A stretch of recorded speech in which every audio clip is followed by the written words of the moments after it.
Eventually, I decided that I must be a part of this resistance movement. I must fight against Putin's regime because it's such a huge evil, um, such a terrible power that must be stopped as soon as possible. Otherwise, my country is not going to be a democratic state.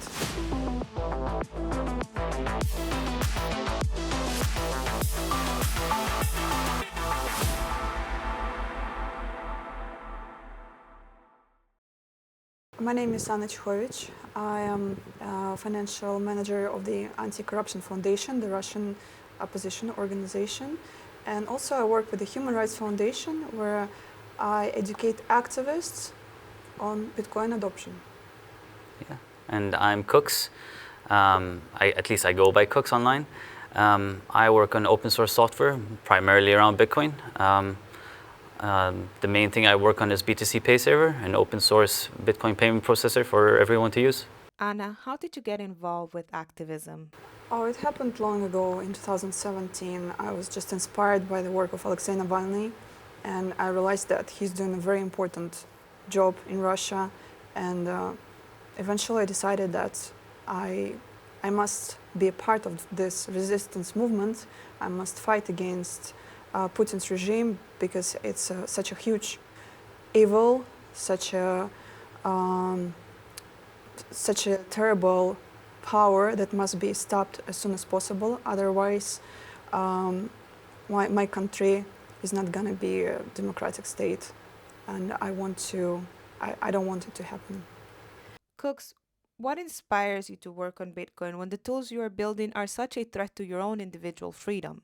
I think it just happened naturally to me. I started getting into Bitcoin a while back for completely selfish reasons, right? I had no mission for bettering humanity or any of that sort. It just happened gradually until I realized the impact I was doing from just building the tools I needed to use myself. Eventually, I saw the change and how people react to the amount of net positive outcome that we were doing, building Bitcoin tools, and it just took over for me. Cooks, can you explain the tools you worked on and how they help maintain privacy? Sure.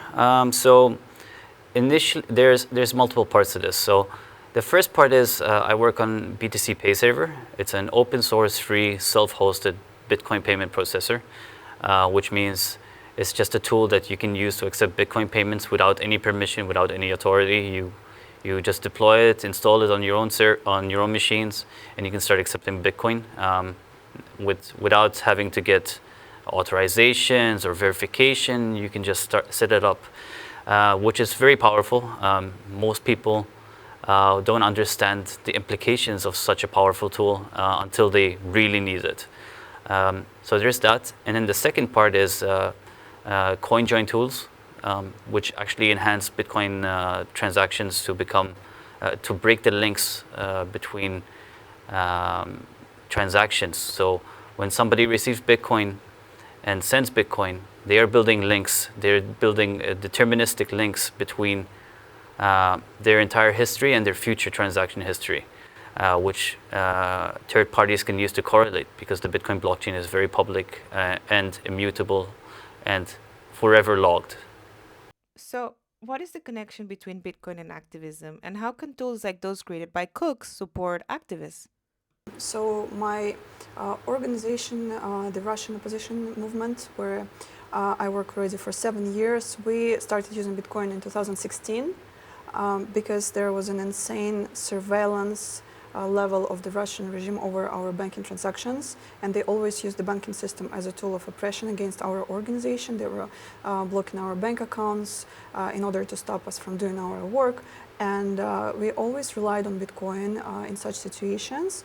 And even now, when working in exile, because we are labeled as an extremist organization in Russia and we work from abroad, we use Bitcoin in our work a lot, making transactions to Russia, receiving support from our Russian donors, and doing it with Fiat is not possible because it's super dangerous. In Russia, if you support an extremist organization, you will face 8 years of imprisonment for just making a simple financial transaction, for making a donation. That is why we use Bitcoin in order to receive donations from our supporters.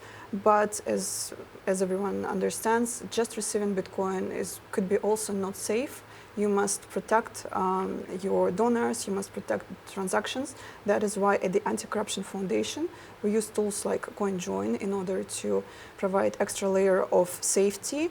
And since I have this knowledge, since I have this hands-on experience at the Anti-Corruption Foundation, I joined the Human Rights Foundation to provide this knowledge to activists from all over the world, for nonprofit organizations, to those freedom fighters who suffer from the same surveillance of their oppressive governments. And I see that there is a high demand of activists for this knowledge, but they don't know where to find this information. And some of them don't even know that such tools exist. And I didn't know till 2 years ago. And I was looking for solutions, and it was very hard for me because Bitcoin space is full of so many different tools, of so many different companies working on different solutions. And when I was researching, it was very hard to find what is useful, what is not. And now I am happy to provide this knowledge that I have to people who are looking for it, to make it simpler for them, because this topic is very complicated. For some, it's very technical, and my main goal is to make it as simple as possible so activists, freedom fighters can protect themselves. How have restrictive regulations impacted privacy tools and the work you both do? How have you adapted?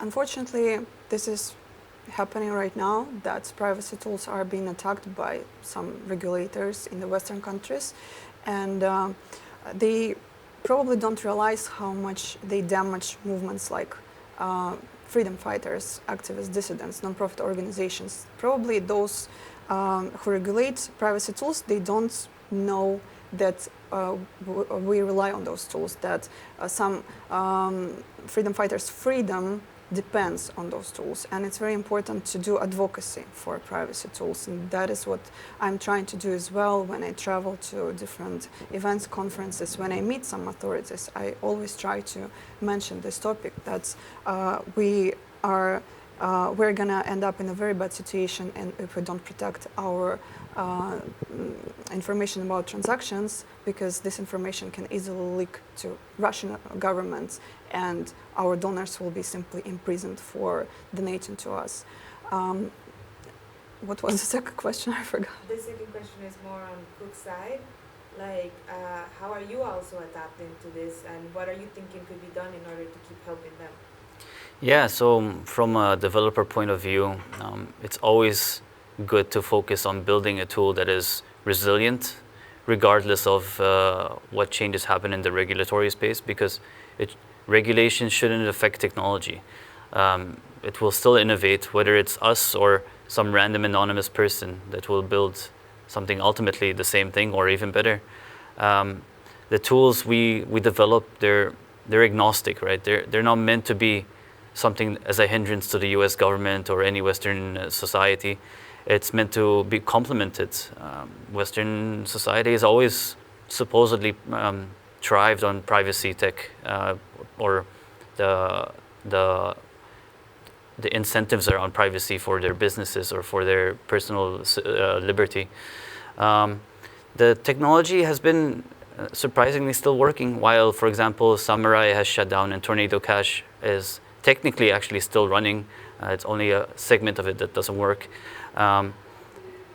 Wasabi also shut down their coordinator, but what has happened is multiple others have come out of nowhere and just started running their own coordinators. Because the code is open source and free, we did our best to make it easy enough to use, and it seems to have proven the point that even though the biggest entities in Bitcoin privacy have kind of shut down operations, that everything is still running, everything is still working, privacy still works.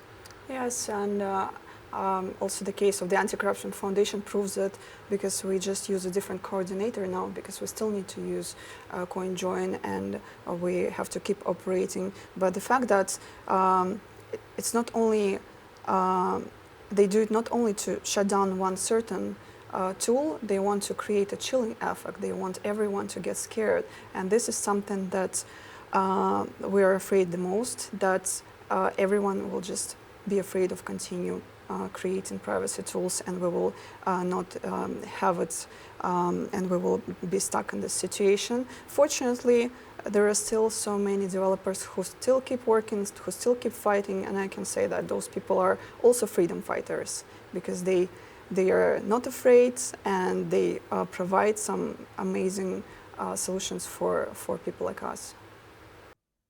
How can we make freedom tools more accessible to people in remote areas? It's not only the problem that it's hard to get the technology. I think one of the main issues is that not many people are aware of these technologies exist in the first place, and we should advertise those technologies first of all. And what I could tell to the developers, I can only recommend to be brave and continue doing their amazing work. And I want them to realize that they provide safety for so many people. They literally saved someone's lives, protected someone from imprisonment, and I think that it is something that could inspire them to keep going. But if we talk about some certain regions where it's hard to get the technology, I think that when developers creating tools, sometimes what's happening that developers creating tools for other developers, Bitcoiners create tools for other Bitcoiners. And my recommendation would be when you create something, you should also think about end user. You should make some research. Who needs your tool the most? Who would benefit the most? Which regions are hard to get? What you can do in order to provide these tools to those people? And also, of course, collaborating with the Human Rights Foundation would be a great solution, because it's our work at the Human Rights Foundation. We try to reach those regions with the help of this kind of tools. So if you, as a developer, if you don't know how to reach some certain freedom fighters, you can just reach out to the Human Rights Foundation, and we will help to connect these 2 points. For you, Cooks, what could you do to improve? Like, what have you been thinking about doing, or how to work? Like, have you ever even thought about this? Yeah, so in terms of improving the software, it's kind of hard to hit a wide audience without first growing. Privacy tools only work with a big crowd, right? So the only way to do this right now is to reach out to privacy enthusiasts and trying to get them to join in the crowd with the activists. But that is still a small crowd, relatively small crowd. So the only way I see this going forward is we complement the privacy tools, or we build the privacy tools on scaling technology. We sell the scaling technology for a better Bitcoin, for better payment technology, and we build the privacy tools on top of this, so that the crowd grows exponentially to hit the entire Bitcoin ecosystem, not just for privacy enthusiasts. How do you guys handle the pressure and dangers of being freedom fighters? Again, I've been doing this for a while, building open source software. I don't feel like I'm doing anything wrong. I feel like everything I'm doing is very neutral in technology. It's not meant to be an attack on anyone. It's all about preserving the liberties that people already have, or supposedly have. I don't think it should be dangerous. I don't feel like it's dangerous. And eventually everyone needs this kind of tools. Whether they think they don't or do, it's just a time frame that people have wrong. I'm not hiding myself, I'm not hiding my face, and I'm not afraid to be public. Also because I don't think that I'm doing something wrong, I'm doing something illegal. No, at least from the point of view from a normal democratic state, I know what I'm fighting for, and I'm not afraid to do it. And if you work as an activist for so many years, eventually you stop being afraid. this reality becomes something normal for you, and you cannot 24/7 thinking about pressure or something like that. You just get used to it. But I worked together with Alexei Navalny, and I know him personally. And before being imprisoned, he said, "I'm not afraid, and you shouldn't be afraid." He told it to everyone, and I always have these words in my heart. And just keep fighting for what you believe in, and that's it.